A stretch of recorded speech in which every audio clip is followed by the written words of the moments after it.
Hello everyone, welcome to this new video. Today we're taking a look at my custom Lego.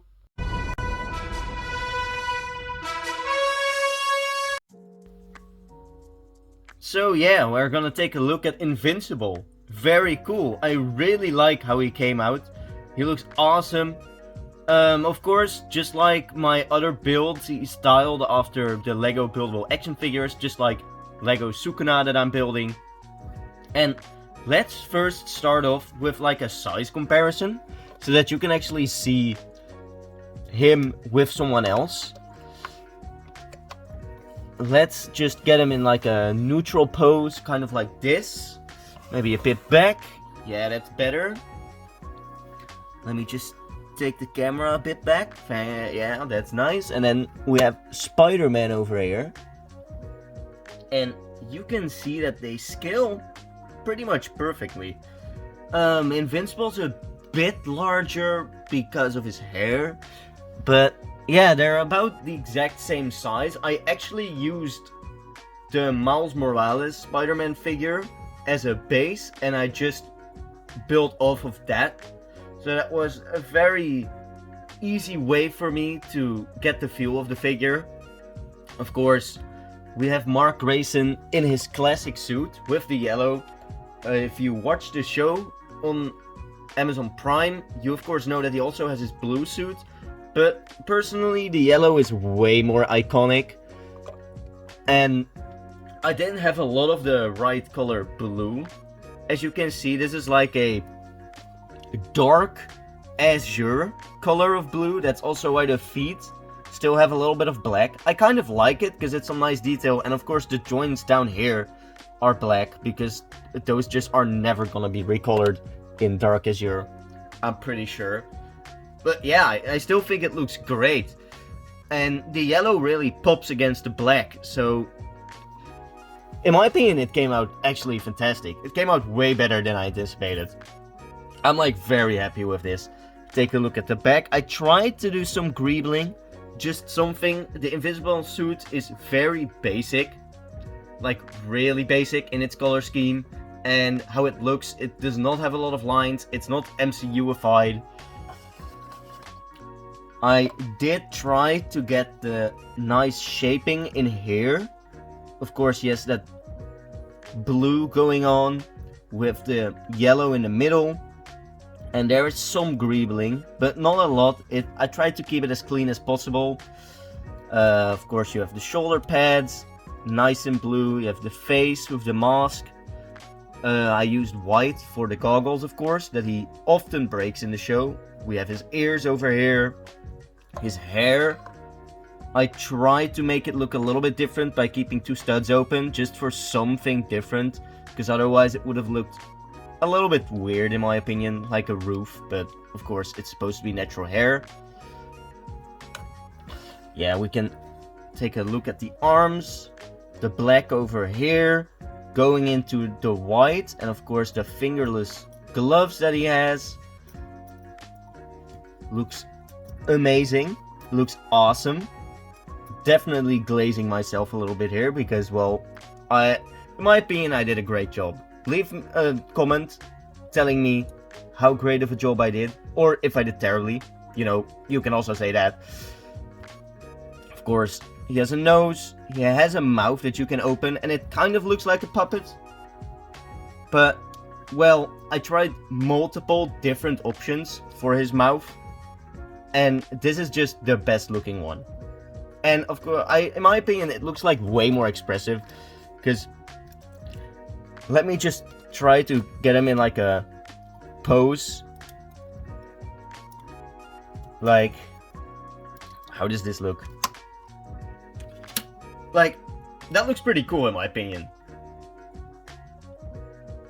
So, he's way more expressive than the Sukuna, because he can actually move his mouth. That's just something that I really like personally. And what he also has, what Sukuna and all other official Lego figures don't have, the gray part in the middle, that's actually an ab crunch. So let's go into articulation after this, but look, you get 2 clicks and you can still rotate it. So you can get him in way more dynamic poses. Look at this. That's awesome. That's really cool. You don't have any clicks backwards because otherwise the back would be open here as well. And I still wanted to keep some nice detail going on. I didn't want him to look like a Rihanna man from the show. I might actually make a Rihanna man from the show someday so that he can fight something. Because that would be awesome. Going into articulation, it's pretty standard. Of course, we have the ab crunch, that's new. The legs still rotate, go out. He has a knee joint, he has an ankle joint. His arms move a full 360. Of course, you have the shoulder pads that are in the way. They can move a little bit up, but not too far, because then they will break off. Although, you can reattach them very easily. All of the fingers are all articulated. Got a joint over here, ball joint. Just your regular elbow joint, just like every other figure from Lego, and then head can go up. Can't really go down that far, but that's why the ab crunch is so nice, so he can still look down. And he can look up pretty well. Like, you can get him in a nice flying pose. But that's not all that I actually made. Because I used the Miles Morales, I actually still have something else. Lego, when they make their figures, they don't really put in accessories. Sometimes they do. I know the Spider-Man both came with webs, but that's about it. Green Goblin came with the glider, and I guess Captain America comes with a shield, but that's pretty obvious. But I actually have an alternate hand for this figure. Because of course, as you may know, the Invincible show, very gory. So we just put that aside. Put on this hand covered in blood. Like so. But if you have seen the show, little spoiler. It's not really that big of a spoiler, but still spoiler warning. If you have seen the show, you know that there are a lot of evil, invincible variants across the multiverse. So, I made a different accessory so you can make him look more evil. If we pose him like this, we can get our Miles Morales Spider-Man skeleton, and he actually has a clip on the bloody hand where you can attach it so he can hold it.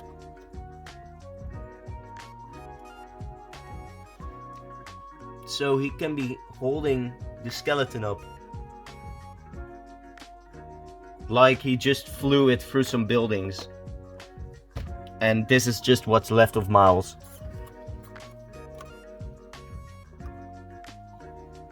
Yeah, that's pretty cool. You could also just have it lay on the ground and have him like look at what he has done.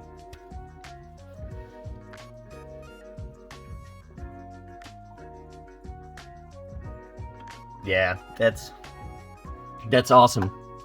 I really like that. It's a nice addition.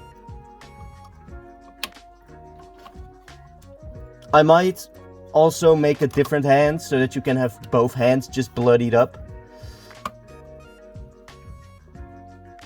So yeah, if I take these away, that's basically it for this figure. It's pretty basic, but there are not a lot of Invincible figures on the market at all. So to have an Invincible figure that's still pretty detailed, that you can pose around, Like, take a look at that. That looks awesome. That looks super cool. I really like that. I really like how that came out. Just take a look at that. Yeah, I'm really happy with this project. This is a special video because, of course, today is the release date of the final episode of Season 3 of Invincible on Amazon Prime. I'm not sponsored. I just really like the show, as you might be able to see. That's why this video is releasing. So, if you haven't checked out Invincible, I highly recommend it. But yeah, that's it for this video. If you want to see more, like, subscribe, comment what you would like to see. I'm still working on Sukuna. I'm probably gonna be working on Gojo soon. I just really wanted to do this first. If you know a different character from Invincible you might want to see, maybe you want to see Rexplode or Adam Eve, would be super awesome to build. Probably gonna build some Reanimen because it's more robotic, so I think I have the parts for that, just easier. So yeah, more Invincible content coming in the future, more Jujutsu Kaisen and just anime in general coming in the future, more anime builds. I also recently built the D-Rex from Jurassic World Rebirth, so if you haven't checked out that video and you like dinosaurs, maybe check it out. So, you're gonna see me in the next one. Like, subscribe, comment, and goodbye.